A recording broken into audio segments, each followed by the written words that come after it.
Assalamualaikum warahmatullahi wabarakatuh. Hai semuanya, perkenalkan kami dari perwakilan kelompok 12 yang terdiri dari saya, Dinia Danisa, dan Ira Monika dari Institut Manajemen Wiyata Indonesia akan menyampaikan materi yang berjudul mengintegrasikan pemasaran komunikasi ke bangun ekuitas merek untuk memenuhi tugas mata kuliah Brand Management dengan dosen pengampu Bapak C. Gunawan SE ME.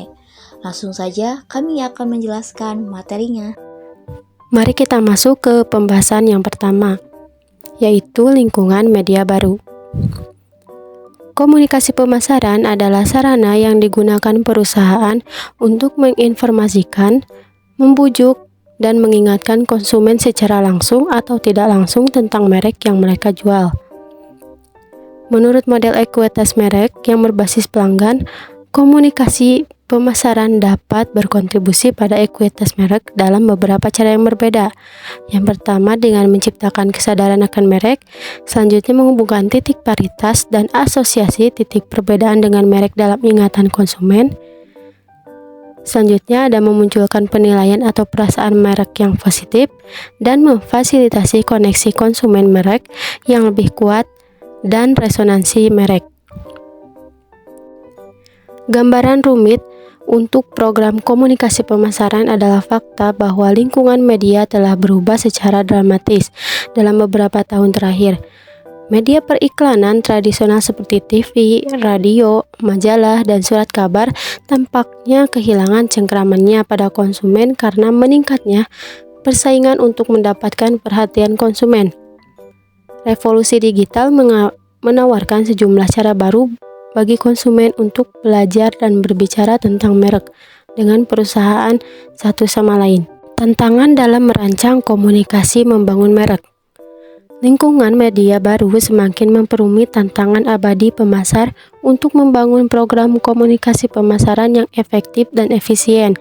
Contohnya, Hyundai mengilustrasikan kreativitas dan ruang lingkup dari apa yang akan mencirikan program komunikasi pemasaran abad ke-21 yang sukses. Model komunikasi pemrosesan informasi.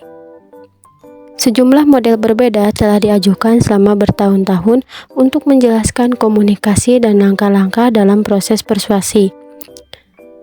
Ingat diskusi tentang model hierarki, efek dari brand focus. Misalnya, agar seseorang dapat dibujuk oleh segala sesuatu bentuk komunikasi, misalnya iklan TV, editorial, surat kabar, atau postingan blog. Terdapat 6 langkah yang harus dilakukan. Yang pertama, paparan. Seseorang harus melihat atau mendengar komunikasi. Kedua, perhatian. Seseorang harus memperhatikan komunikasi. Ketiga, pemahaman. Seseorang harus memahami pesan atau argumen yang dimaksud komunikasi. Keempat, menyerah. Seseorang harus menanggapi pesan atau argumen yang dimaksud dengan baik komunikasi. Kelima, niat. Seseorang harus merencanakan untuk bertindak dengan cara komunikasi yang diinginkan. Dan yang terakhir ada perilaku. Seseorang harus benar-benar bertindak sesuai dengan cara komunikasi yang diinginkan. Peran berbagai komunikasi berapa banyak dan jenis komunikasi pemasaran apa yang diperlukan? Teori ekonomi menyarankan menempatkan dolar ke dalam anggaran komunikasi pemasaran dan di seluruh opsi komunikasi sesuai dengan pendapatan dan biaya marginal.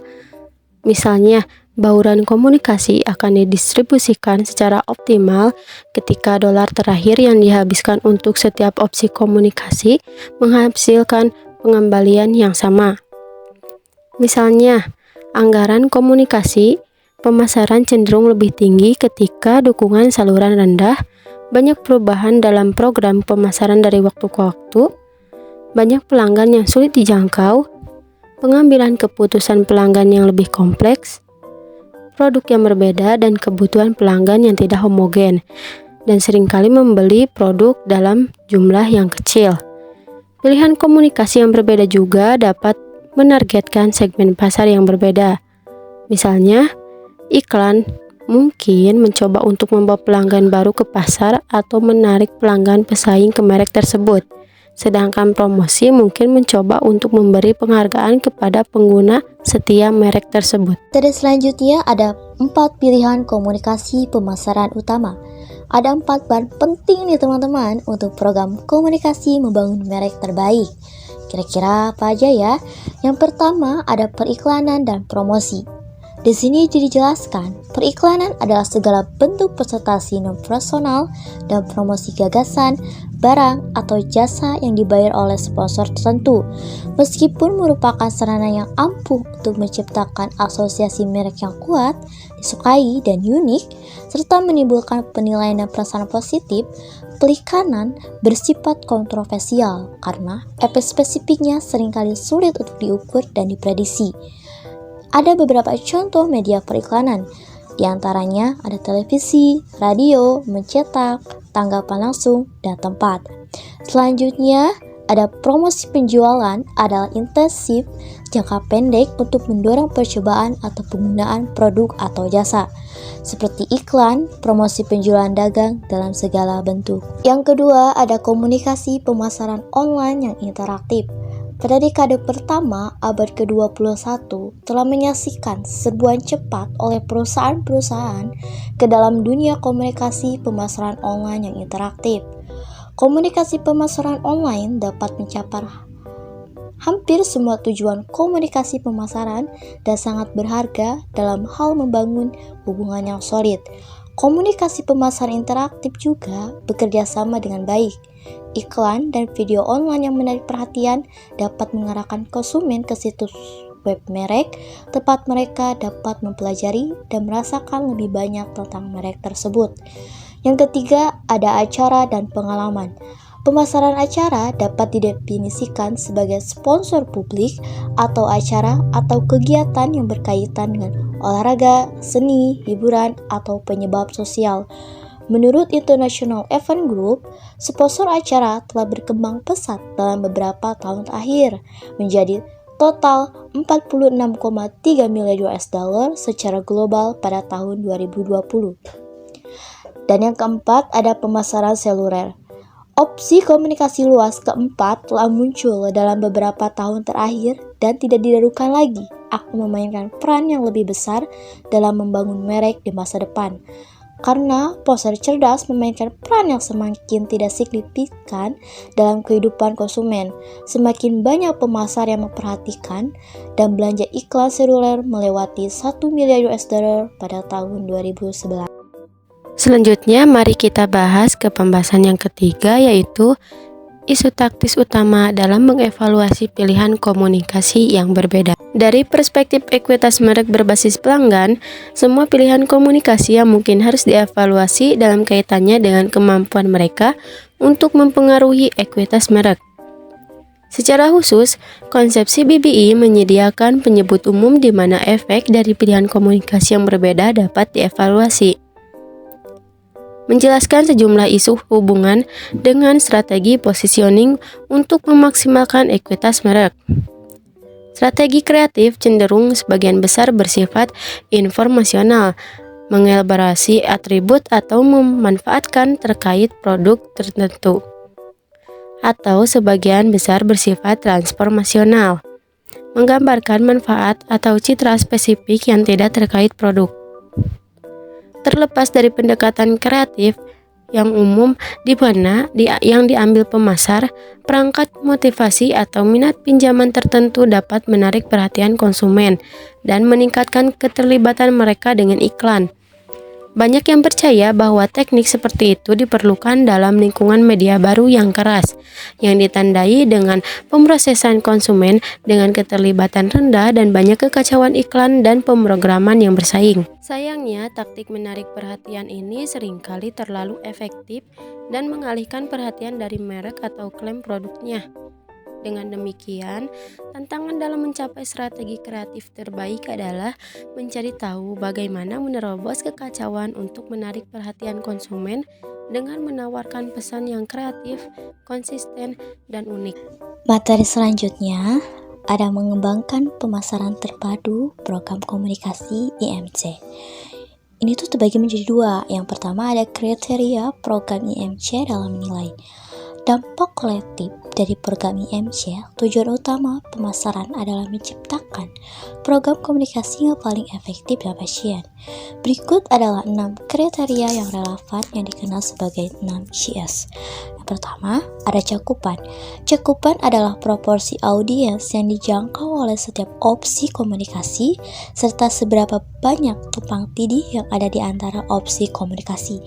Yang kedua, ada kontribusi, adalah kemampuan yang melekat pada komunikasi pemasaran untuk menciptakan tanggapan dan efek komunikasi yang diinginkan dari konsumen tanpa adanya paparan pilihan komunikasi lainnya. Yang ketiga, ada kesamaan, adalah sejauh mana informasi umum yang disampaikan oleh pilihan komunikasi yang berbeda berbagai makna di seluruh pilihan komunikasi. Yang keempat, ada komplementaritas, menggambarkan sejauh mana asosiasi dan hubungan yang berbeda ditekankan di seluruh opsi komunikasi. Yang kelima, ada kesesuaian. Kesesuaian mengacu pada sejumlah mana opsi komunikasi pemasaran kuat dan efektif untuk kelompok konsumen yang berbeda. Ada 2 jenis kesesuaian nih. Yang pertama, ada komunikasi dan konsumen. Yang terakhir ada biaya. Akhirnya, evaluasi komunikasi pemasaran pada semua kriteria sebelumnya harus ditimbang terhadap biayanya untuk sampai pada program komunikasi yang paling efektif dan efisien. Yang kedua, ada menggunakan kriteria pilihan IMC. Kriteria pilihan IMC dapat memberikan beberapa paduan untuk merancang program komunikasi pemasaran terpadu. Ada 2 langkah utama. Yang pertama, ada mengevaluasi pilihan komunikasi.